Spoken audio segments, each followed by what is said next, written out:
seriously, how many of you, when you think of a ballerina, think of that little 5-year-old girl with her arms overhead and she's spinning around in a pink tutu? Like, probably a pretty fair number of you. But I just want to let you know that is probably the worst insult you could ever give a dancer. See, every form of dance requires a lot of dedication and time commitment, but ballet takes it to a different level because it adds point work, which is when a dancer, usually just female dancers, stands on the end of her toes and just stays like that. So, I've been dancing on point since I was 12 years old, but long before that, I sort of obsessed over point dancers like most tween girls obsess over One Direction. But since starting actual point work, I've had to lose a lot of the fantasy element and gain some reality on what is really a fascinating art form. I know that a lot of people who have heard of point, which a lot of people haven't, either think that it's straight out of a Barbie movie or some form of medieval torture. I want you to understand today that it is not. Point can be easily understood through its history, the shoes, and the dancer's feet. So to begin to gain some perspective, let's start with a little short history. The first point work actually didn't start with the point shoes as we know them today, but with wires. Caitlin Lehman, in her article Points in Time, explains the first ballet that was on point, called Flore et Zéphyr, by a French dance maker named Charles-Louis Delaunay in 1796. The dancers didn't actually stand on their toes by themselves, but instead they used wires to fly themselves across the stage, or as Lehman explains, to simply stand on their toes for short periods of time. And the audience loved it, but they grew bored pretty quickly because the wires created a limited amount of movement.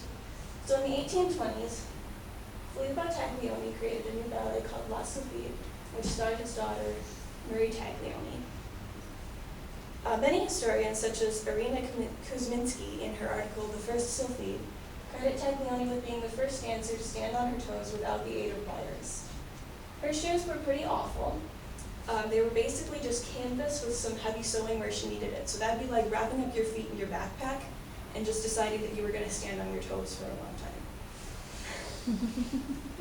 Taglioni probably didn't stand on point for very long because she didn't have any support. But audience again grew bored, they wanted more. So Anna Pavlova created the blocked point shoe, which is still used today with some minor adaptations. History Cooperative wrote a short history of the point shoe, where they credit Anna Pavlova, the Russian ballerina, with being the first dancer to create the modern point shoe. Her feet were really skinny, and they had high arches, and her toes were very slanted, and it just made standing in canvas really painful for her. So she decided she was going to add glue to her shoe to make it harder. She sort of flattened out the end of it, and she put some leather under the sole of her foot so that she had a little bit more support. That's basically what we still use today. So now that we have a short history, let's take a look at the actual point shoe. Every shoe has 3 basic parts, as explained by Russian Point in their article Anatomy of a Point Shoe. So you have the box, which is this part that encompasses the toes, the platform, which is the hard part at the end of the shoe, and the shank, which is a strip of leather that goes underneath the sole of the foot. But point shoes aren't made like ordinary shoes. See that there? They're still handmade completely by cobblers, according to Kara Hamlin in her article Meet Your Maker, using the same methods that were used when Anna Pavlova created her shoes. So, in the box, there's lots of layers of fabric. You've got a sturdy layer of burlap, and then some canvas, and satin on top to make it look pretty, and that's all stuck together with a lot of paste to make it stay. In the platform, it's basically the same thing, just a little bit more glue because you have to stand on that part. And then the shank, you've got leather and some foam in here and some more glue. When these first come, they're really hard, and it's impossible to dance in them. So each dancer uses her own methods. Laura Diorio, for her article Readying Point Shoes, How Ballerinas Sew and Break in Shoes, details the many ways each dancer makes a shoe her own. Adrienne Caterna, for example, just takes some water and places it on the parts of the shoe that she needs to be a little bit softer. Sarah Hay, on the other hand, actually attacks hers with a hammer.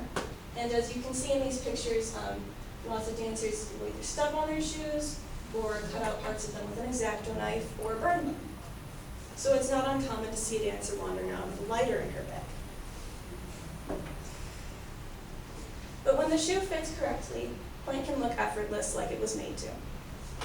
So now that we know about the shoe, let's move on to the actual foot inside of it, which is the most important part of pointe. The structure of the foot is vital to a dancer's ability to go on pointe. Dr. Jeffrey A. Russell's paper, Insights into the Position of the Ankle and Foot in Female Ballet Dancers on Pointe, outlines the basic structure of the foot. In order to stand on the ends of the toe, the talus, calcaneus, tibia, and Achilles tendons actually have to align on this point right about here, which bears all of the dancer's weight. In order for this to happen, the bones actually have to move. So Russell explains how important it is for the foot to be properly strengthened before pointe even starts. Catherine Moore teaches dancers how to prepare their feet for pointe in her article, How to Prepare Your Feet for Pointe. She recommends that dancers don't start pointe work until they're 10 to 12 years old, so that gives the bones in the foot time to ossify or completely harden, which can hopefully prevent long-term injuries. She also recommends strengthening exercises, like being able to rise on demi-pointe and balance there without the aid of holding on to anything for extended periods of time, and being able to do simple exercises on pointe without wearing pointe shoes, just by holding on to something and pressing up and down. She also recommends using things like a TheraBand in order to be able to practice pointing and winging the foot, which is when the foot actually extends so that it's angling away from the body. Even with proper strengthening, pointe shoes are never perfectly comfortable. So Moore, in another article entitled How to Protect Your Feet for Pointe, recommends several little tricks to keep the feet as normal as possible. One of them is ouch pouches, which are just little foam pouches that you can put around your toes. She also recommends spacers, which will keep the toes from overlapping the pointe shoe. Jelly tips and bunion blisters can help protect a second toe that's longer than a big toe and relieve pressure off of bunions. But a lot of dancers choose to go with the more traditional route, which is using substances like lamb's wool, which can provide a little bit of cushioning in the end of a shoe, and also taping your toes with athletic tape.